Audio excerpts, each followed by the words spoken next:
Good evening and welcome to another edition of Business and Financial Raw Talk. I am LaWanna Bradford and I am so excited to be with you today as we are kicking off a new year with fresh ideas, innovation, attitudes when it comes to our financial positioning, security, and planning for the future. I'm excited because I have a special guest, none other than Marcus Faison, who will be having a conversation with me about how do we navigate our finances today in this unpredictable economy. We're all feeling the squeeze, right? But there are some things that we can do. We're also going to find out a little bit about how his journey went from being a professional basketball player to now a leader in the financial industry as he helps to break the barriers of financial illiteracy and showing that there is hope once you know what to do, because there are rules to money. We'll be back in just a moment.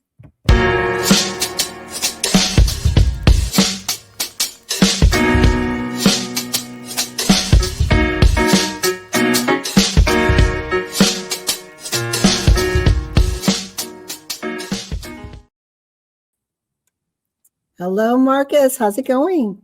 Hello. How are you doing? I'm doing well. Thank you so much for joining me. And you are across the pond. I believe you said you are in, is it Belgium? Yes, I am. I'm in Belgium right now. I'm a little ahead of you. 6 hours ahead. 6 hours ahead. I'm a little jelly. Hey, if you saw this weather out here, you wouldn't be. It's real cloudy and dreary, and rainy. So I'm sure it's probably a little better where you're at. Yes. Well, let's get into this. I want to talk about mapping your money path in an unpredictable economy. But before we get into some tips and tools and strategies that people can have, how did your path go from being a professional athlete to now dominating in the financial education literacy space?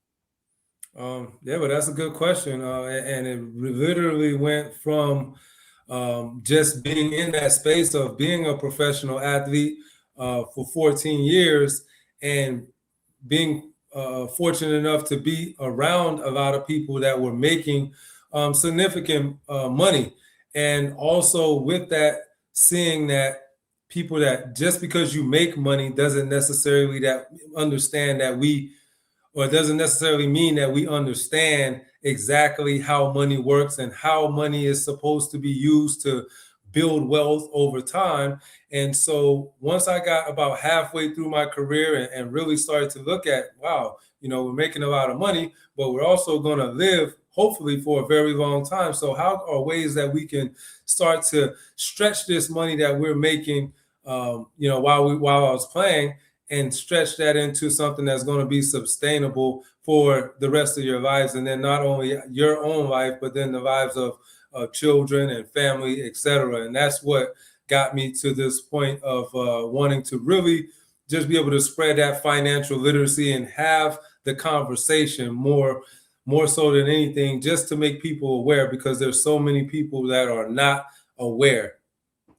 Yeah, I love that. And, when we think about just our athletes, more often than not, that's the most money that individuals have ever seen, and they're excited about the lifestyle they can have, but then they don't have what they need to make sure that they're insulated, right? And the numbers are staggering when you see how many professional athletes post-career end up almost bankrupt. All the money that they made, and it's like, well, where did it go? And I think in some cases it's not a fault of the athlete, or even if you're a person who's watching this and you're like, okay, I've made a lot of money in my career and I have nothing to show for it. Education and literacy is so key, because we don't come into the world knowing the rules of money, right? Absolutely. Right. Yeah, no, to what you're saying, it's exactly that. A lot of people, just like you mentioned, fault the athlete, not to take the athlete out of the equation, but we also have to look at the ecosystem that's built around it. When we just and you think about as a young athlete, it's just that, a young individual, because normally you're talking about someone coming into this money. You can go from 18, 19, 20 years old, 22 years old, from not having a lot of money to now being thrown boatloads of money. So if you ask yourself, just, not outside of being an athlete, what would anyone do who is given overnight a large sum of money? How would you handle it? And the answer is, if you don't have financial literacy, more times than not, the outcome will be a negative one. And that's why, financial literacy is so important, not only to athletes, but to everyone. Because when you look at even someone in the working class that's working in corporate, it's the same scenario. If you're working in, even with the government, we saw what happened last year in 2025, feeling that security, but not understanding what to do with money when in the event of your job's taken away from you. As an athlete, you get hurt, whatever the case may be. Because I tell people all the time when we sit down, no matter what you're doing, whether you love it, hate it, or indifferent, nobody wants to do it forever. So how are you preparing for that later on down the line when you want to scale back or not work at all, essentially? So financial literacy, it all comes back down to, how much do you understand how money is working? Yeah, I like what you helped us to remember about what is happening here in the U.S. For those who are joining us, we're here on Business and Financial Raw Talk. I have a special guest financial expert, none other than Marcus Faison, and we're talking about managing your money path in an unpredictable economy. And here in the U.S., we had a lot of shifts and changes. Over 300,000 people just in the federal space lost their jobs. And the number of women, African-American women, losing their jobs in that same time period are staggering. And these are individuals who were tracking, right? They had a plan. Absolutely. And then that rug got swept from under them. Or, as you said, in the case of an athlete, life is golden. You're going for that brass ring, and an injury happens, and suddenly your dreams, your career are shattered. Mm-hmm. What would you say to people today who find themselves in that unexpected state of financial crisis? Well, one of the things, the main thing that I would say is always looking for that safety, right? That safety net. And there's several ways that you can look at a safety net.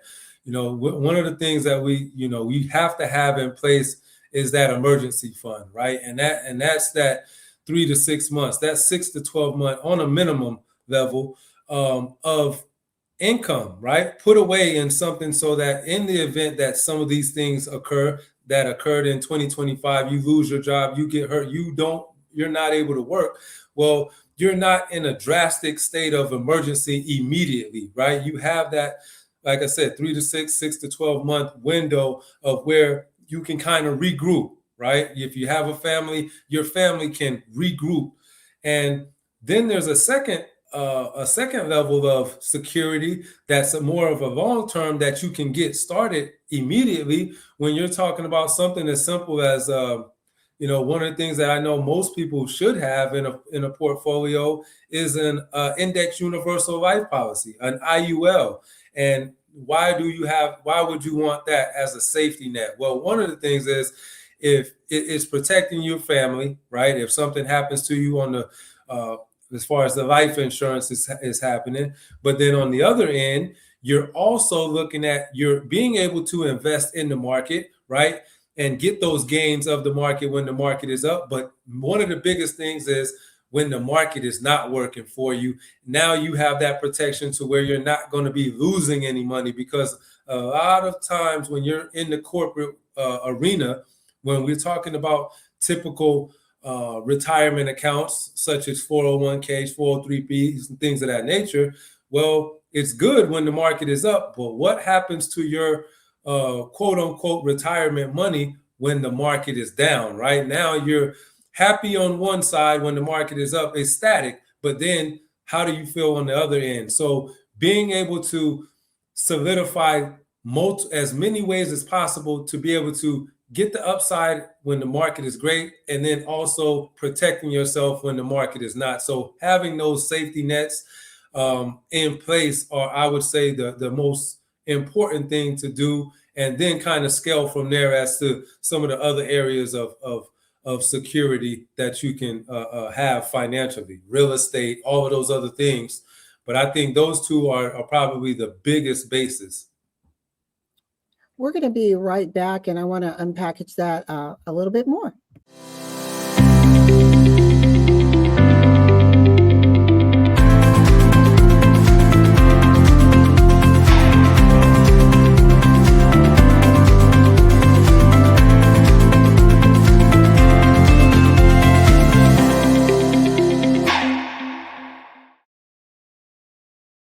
We are back here with Marcus Faison, and we are talking about mapping your money path in an unpredictable economy. And Marcus, you just gave us some tips, and I'm going to be a little devil's advocate for a minute, because I want us to really sit into the pain that a lot of people are feeling. Mm-hmm. So yes, we can definitely have our and we should work to having that 6-12 month emergency fund. Mm-hmm. And looking at the different vehicles that we can allow our money to work, the different life insurance policies. Mm-hmm. But right now, the reality is most people are staying unemployed for 12 to 18 months. Mm-hmm. It's pretty brutal out there. Definitely. We are coming on, and I'm going to bring in the entrepreneurs. Mm-hmm. So the entrepreneurs, you had 2007, 2008 mortgage crisis. A lot of people who were thriving, whether it was single family homes, businesses, they crumble, they're gone from our big banks on. Then you start to feel a little bit of buildup, and then you have another wave called COVID, the pandemic. Absolutely. Which some businesses never came back again. I have individuals now, I was actually at a meeting, a dinner meeting, and we were just talking, and I was amazed. There were 8 of us around the table, and 6 of the 8 just last summer all lost their positions. These are career professionals over 20 years plus, ranging from a person in the legal field to a chemist. So you're looking at things hitting our scientists. The chemist actually has been unemployed now going on 18 months. Wow. So I understand like the traditional, do this, do that, but this is different. We're in a disruptive realm. And if you are now acquiring debt to survive, not debt because I just want to have stuff and things, but I'm using credit cards to pay my, well, not mortgages, but to buy my groceries or gas in my car. I mean, what can people really do when it's just not there? It's not that funds are just not there. No, I definitely get it, and that's a very, very real issue that we're facing right now. And this is something that I know that a lot of people probably talked about this back in the day of hey, you don't want to put all your eggs in one basket, but this is certainly a time frame right now where multiple streams of income is going to have to start to come into effect. So now, and now we're in 2026, there are ways of, you may not get your traditional employment, right? But what we are also looking at in this new age of the world, right? We're talking about post COVID, is we're looking at more opportunities that there are to make money. We have AI now that's taking a lot of people's jobs, but it's also creating a lot more opportunities as well, where now people are able to monetize, social media. People are able to have different, let's say you have a certain skill. Now you can actually teach classes on how. There's many different ways now to generate income, and you're able to do that, start a business, for example, out of the safety of your own home. You don't have to have a brick and mortar, things of that area, things of that nature. So one of my biggest recommendations would be find a passion right? Because you're going to have to create another avenue for yourself. It may not be the traditional one, which is easier said than done, especially when you're talking about people that are in and have been in their field for 10, 15, 20 years, but that's where never having that one single stream of income is very close. And now we're actually realizing having just that one stream of income is so close to having no stream of income. And that's where I would recommend now, let's start looking at other ways to make money, right? I know that it's not maybe your traditional way, but we have to start looking at other ways to make money using AI, using just now home-based businesses or business models, something that can generate that other stream of income. It's just essential. And I think not only now, but just moving forward, it's going to be multiple streams of income. I think that's a very strong recommendation. So we know where we are, right? So it's about, one of the things that I talk about in my framework is the R3 system, which sits on strategy. And it's, refocus, reframing, and reconnecting. And the refocus part is really understanding what's happening in and around you. And once you have that awareness, and you've also talked about having a strategic mindset. You can't have a strategic mindset if you have no idea what's going on, right? If you're burying your head under the blanket because you just don't want to come out. Right. But once you have that, then clarity can start to come in. Absolutely. And as you mentioned, now let's start to think creatively, innovatively on what I can do to make money. And I'm going to pitch this back to you, but one of the things, I guess pitch isn't a good thing because you're a basketball, so I'm going to toss you the ball. Okay. But one of the things that I tell some of my clients, I said, if you were in a situation where your child or someone significant who you love was kidnapped and their lives were threatened, and you were told the only way you'll ever see them again is you have a week to come up with $50,000. I said, I guarantee you would find the $50,000. You're going to find it some way. Absolutely. And I've heard this before too. And it's really, some people will say, hey, I'll do whatever I can do personally to come up with that $50,000. But one thing that I would also say is reach out, network. People that from your past, like what ways would you want to get that $50,000? I'm going to ask someone, I'm going to ask you I'm going to ask somebody to give me $1,000 here, $1,000 here. I'm going to find a way. You're going to find a way to do it. It's a mindset, right? It's a mindset because like you said, if you just bury your head in the sand thinking that the problem is going to go away, then we know that absolutely it's not. So instead of doing that, I would say, look, you have to get creative, get a clear mind, understand where we're at right now in the state of the world. And I understand it's tough out here, right? So you can take a moment to breathe and, oh man, what's going on? But then you have to get back on that horse and now start examining what things do I like? What things can I do to help other people, right? Because businesses that help other people usually are going to be ones that are going to generate income some way, somehow. If you can help someone else, you're going to receive the benefits of that in most business structures. So reaching out, networking, over the time frame of, your career in whatever field it's in, how have you been able to navigate throughout those years? It's going to be reaching out to people that you knew before. Might have been a small relationship. No matter how small the relationship was, tap into it, see where that can go, see where that can give you another opportunity. You just don't know, what opportunity is out there unless you're actually looking. You will not receive if you never seek, right? Yes.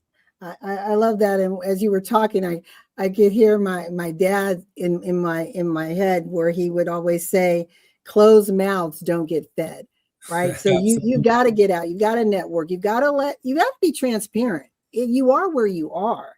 And, take off the mask, take off this, this game, Ego. right? Ego, leave that at the door and let people know, because you would be amazed, as you're saying, how many opportunities are out there, or how many people can point you into a certain direction, introduce you to someone who can open up a door, right?